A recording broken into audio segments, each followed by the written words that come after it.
The second preference? Amitabh Bachchan अगर नहीं होते इस फिल्म में तो उनकी जगह सब्जेक्ट ये बनती नहीं, चेहरा नहीं बनता। First preference is Amitabh Bachchan, second preference is Amitabh Bachchan, third preference is Amitabh Bachchan. क्या हम रिया चक्रवर्ती को फिल्म में देखेंगे? ट्रेलर में अगर है तो जाहिर है फिल्म के अंदर है, तो जो उसका रोल था एग्जैक्टली वही रोल है, ना उसका एक्सटेंड काटा गया ना बढ़ाया गया है। So she will be part of, she was part of, she is part of, she will be part of. Hi, my name is Riddhi. I'm from Entertainment Reports. I have with me the director and producer of Chehre, Rumi sir and Anand sir. Hi, welcome to Entertainment Report. Thank you for having us. Rumi sir, I want to start with you, because एक चीज जो आपकी movies में हम देखते हैं that आप theatre actors को बहुत तवज्जो और प्रेफरेंस देते हो। आजकल का एक नया स्टेरियोटाइप है जहाँ सिक्स पैक एब वाले हीरो के साथ साथ there's a Nawazuddin Siddiqui also who pulls off a full-fledged Bollywood film. I think that stereotype आपने बहुत पहले पीछे छोड़ दिया था. It's just Rumi sir's stereotype that is getting carried on in Bollywood now. तो इसके बारे में आप क्या कहना चाहेंगे? बचपन से मेरा बैकग्राउंड ही थिएटर का रहा है। मैं बचपन से थिएटर करता रहा हूँ भोपाल में, तो थिएटर से और थिएटर के लोगों से मेरा मतलब रिश्ता बचपन से ये फैमिली की तरह रहा। लेकिन यहाँ आया जब तुमने यहाँ पे भी आने के बाद तस्वीर में प्लेस करता था। अनु कपूर जो हैं ये मेरे बड़े भाई की तरह, इनके साथ मैंने काफी प्लेस किए, नादरा बब्बर के साथ किए। फिर जब शुरू में किया, फिर उसके बाद जब मैं इस सिनेमा में बिजी हो गया, कमर्शियल सिनेमा आप जानती हो सारे, चाहे वो गोविंदा, सलमान, कादर खान, ये थोड़ा थिएटर से दूर हुआ, थिएटर वालों से दूर हुआ।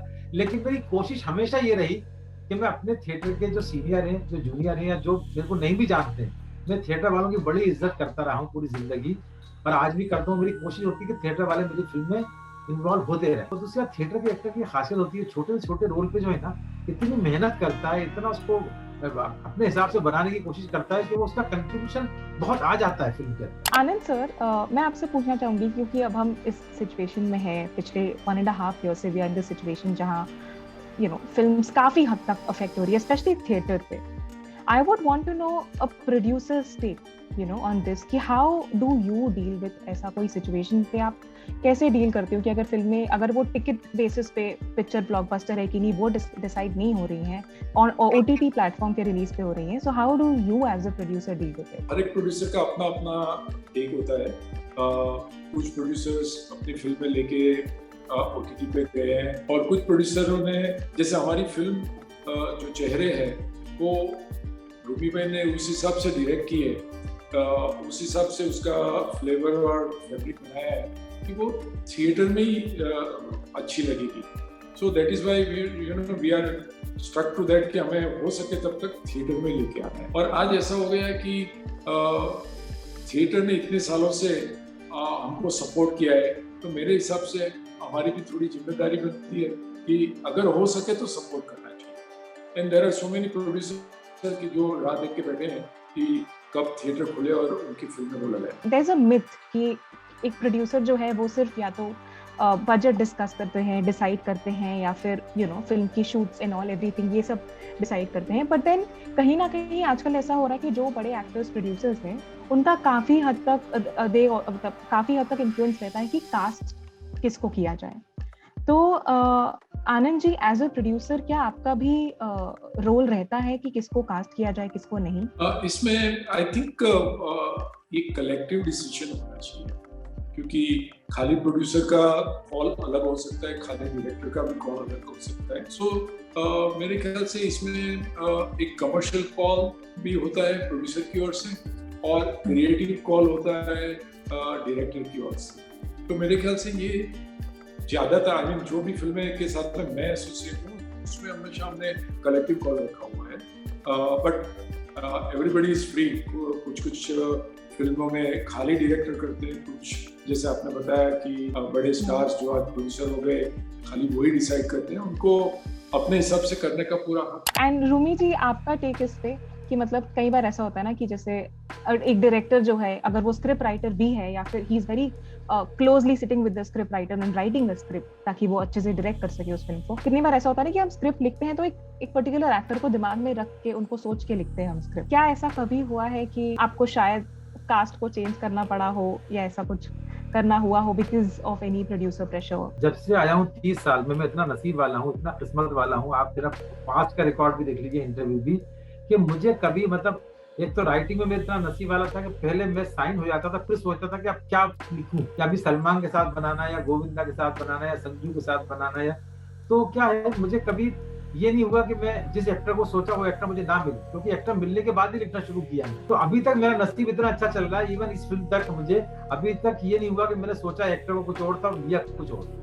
ये मेरे साथ अभी तक तो नहीं हुआ है। I have literally grown up watching your films, मतलब like literally grown up watching your films, मतलब चाहे कोली नंबर 1 हो, बड़े मियाँ छोटे मियाँ हो, and you know इस तरह की काफी funny पिक्चरें ज्यादातर हमने मिस्टर रूमी जाफरी की देखी हैं। But I want to know what intrigued you to direct a film like चेहरे। हुआ सुरभि, मैं जो है ना इतना मैंने कोई कह रहा हूँ इतना कमर्शियल सिनेमा लिखा, इतनी पिक्चर लिखी, लेकिन मुझे ऐसा लग रहा था मेरे अंदर बेचैनी थी। ये मेरा एक लिटरेरी बैकग्राउंड है, थिएटर का बैकग्राउंड है, कि मैं चाहता था कि मैं कुछ ऐसा आउट ऑफ द बॉक्स करूं, कुछ ऐसा करूं कि लोगों को शॉक करूं कि यार ये रूमी जाफरी का ये चेहरा भी तो ये भी बना सकता है। तो मेरे को कोई प्रोड्यूसर, मेरे दोस्त, मेरे जितने हीरो है वो मुझे डिस्करेज करते थे कि यार रूमी भाई कहाँ कर रहे हो, वही बड़े मियाँ बनाओ ना, मुझसे कहाँ ये नए नए टेढ़े सब्जेक्ट आ रहे हो। तो मैं जिद में बैठा था कि नहीं, मुझे करना यही है, जिसके लिए मुझे 5-6-7 साल बेरोजगार बैठना पड़ा। लेकिन ये है कि बस मेरी किस्मत अच्छी थी कि मुझे बच्चन साहब ने मेरा साथ दिया। उन्होंने कहा ठीक है, तुम कुछ नया करना चाहते हो करो, मैं करूंगा तुम्हारे साथ। फिर ये सब्जेक्ट ढूंढा, फिर दूसरे जो मेरे दोस्तों ने साथ नहीं दिया, आनंद भाई ने साथ दिया कि चलो तुम एक्सपेरिमेंट कर रहे हो, अलग फिल्म बनाना चाहते हो, थ्रिलर बनाओ। तो इस वजह से 2 ए मेरे पास थे, अमिताभ बच्चन और आनंद पंडित। तो मेरा ये जो मैं एक्सपेरिमेंट करना चाहता था अलग तरह का, वो आज बन पाया। अगर हम बात करें मेगा स्टार अमिताभ बच्चन जी का, तो you know what I think उनके साथ आपने काम किया बड़े मियाँ छोटे मियाँ पे, which was a completely different, बहुत ही अलग तरह की पिक्चर थी। उसके बाद भी ऑफ कोर्स बीच में काफी काम हुआ है, got to see great and all of that में। उस जमाने के बिग बी और इस जमाने के बिग बी में क्या फर्क है? बिग बी, उस जमाने की बिग बी सोना थे तो ये कुंदन। वक्त के साथ साथ और डिसिप्लिन हो गए, और ज्यादा मेहनत करने लगे, और ज्यादा अपने आप को वो करते हैं, इन्वॉल्व रखते हैं। तो ये छोटी सी मिसाल दे सकता हूँ कि वो सोना थे अब कुंदन हो गए। इफ नॉट अमिताभ बच्चन, अगर सपोज उनके पास डेट्स नहीं होती, या फिर सिचुएशंस सही नहीं होते, या कोविड की वजह से, या किसी भी वजह से वो शायद अवेलेबल नहीं होते, who is the second preference? Amitabh Bachchan अगर नहीं होते इस फिल्म में तो उनकी जगह सब्जेक्ट ये बनती नहीं, चेहरे नहीं बनती। First preference is Amitabh Bachchan, second preference is Amitabh Bachchan, third preference is Amitabh Bachchan. And Anand ji, what difference do you C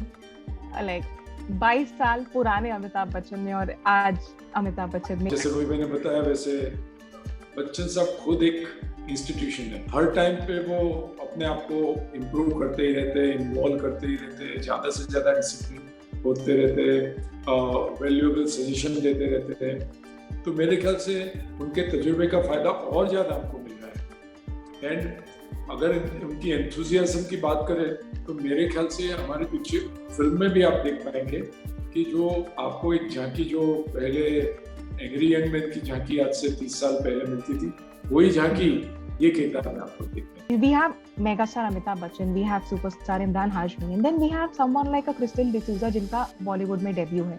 Of course, she is a बहुत जानी मानी टीवी एक्ट्रेस रही हैं वो। But I would want to know कि अगर हम लीड की बात करें तो जहाँ पर एक तरफ अमिताभ बच्चन, इमरान हाशमी है, उसी तरफ दूसरी तरफ क्रिस्टल डिसूजा है। क्रिस्टल को लॉन्च करने का ये आइडिया कैसे आया दिमाग में? हमको उस कैरेक्टर की लड़की चाहिए थी, और हम चाहते भी थे कि थोड़ी मतलब फ्रेशनेस हो उसके अंदर। जब हमने ऑडिशन लिए लड़कियों के सबने, तो जितने हम ऑडिशन ले रहे थे उसमें हमको सबसे बेस्ट जो है क्रिस्टल लगी। हमने 1 घंटे में डिसाइड कर लिया था ना भाई कि हमको हमने रात को 8 बजे डिसाइड किया, 9-9:30 बजे तक उसके कॉस्ट्यूम उसको हो गए सब, और रात को 11 बजे की फ्लाइट में उसको दिल्ली जाने का बोला, और सुबह में 7 बजे वो शूट पे आ गई। कई बार ऐसा होता है कि एक्टर के पर्सनल लाइफ की वजह से कई हद तक एक फिल्म सफर करती है। यहाँ चेहरे में भी हमने देखा कि काफी लोगों ने बहुत सारे रूमर्स आए कि रिया चक्रवर्ती का जो पार्ट है शायद वो वापस रीशूट हो रहा है, या मेकर्स जो है वो रिया चक्रवर्ती को फिल्म से हटा रहे हैं, या फिर जो को एक्टर्स है वो कहीं ना कहीं विरोध कर रहे हैं, we don't want to have her in the film. But हम ट्रेलर में देखते हैं कि रिया चक्रवर्ती है ट्रेलर में। I want both Anand ji and Rumi ji and just tell us कि क्या हम रिया चक्रवर्ती को फिल्म में देखेंगे? ट्रेलर में अगर है तो जाहिर है फिल्म के अंदर है, और जितनी फिल्म के अंदर वो थी, मतलब हमारी फिल्म तो आपको याद होगा लास्ट ईयर हमने खत्म हो गई थी, हमारी फिल्म लास्ट ईयर लॉक हो चुकी थी edit.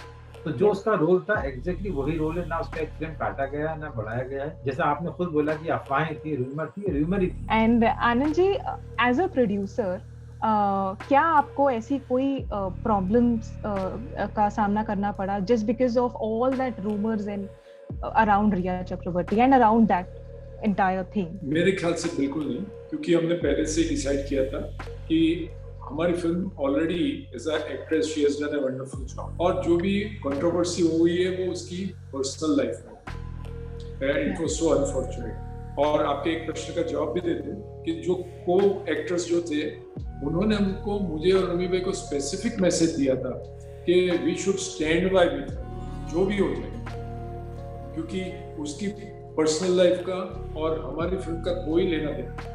So we never thought about removing और उसका रोल निकालना, कभी हमने सोचा। So she will be part of, she was part of, she is part of, she will be part of। पहले के ट्रेलर में हम देख रहे हैं मॉक ट्रायल की बात हो रही है, और आजकल एक क्रेज है सोशल मीडिया ट्रायल कि कोई भी इंसान फेमस होता है, कुछ भी होता है, लोग पहले खड़े हो जाते हैं उन्हें जज करने के लिए। What are your thoughts on social media trial, जहां ऐसे आर्टिस्ट को या किसी को भी, कोई भी फेमस इंसान को जिस तरह से जज किया जाता है, उसके बारे में आपका क्या ख्याल है? बहुत गलत बात है, मैं बहुत दुखी होता हूँ। वो रिया नहीं, मतलब किसी के साथ भी जब भी सोशल मीडिया पर ट्रायल होता है ना, उसका जो मतलब आप कोर्ट के जजमेंट से पहले आप जजमेंट कैसे दे सकते, आप फैसला कैसे सुना सकते हैं किसी के बारे में?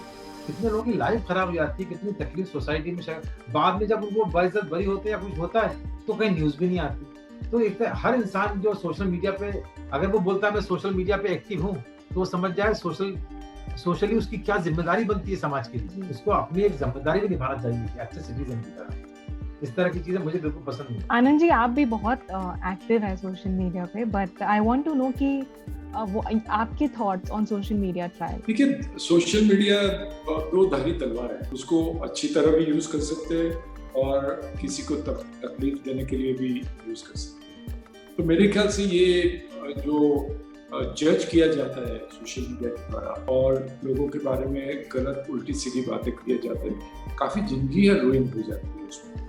तो मेरे ख्याल से we should restrain from that. Thank you so much. I am really looking forward to Chehre and bushing all the rumors। हमें लीड्स में अमिताभ बच्चन, इमरान हाशमी, क्रिस्टल डिसूजा एंड रिया चक्रवर्ती चारों दिखेंगे। Super excited, looking forward. Thank you so much. Can't wait for Chehre to release. Thank you. Thank you.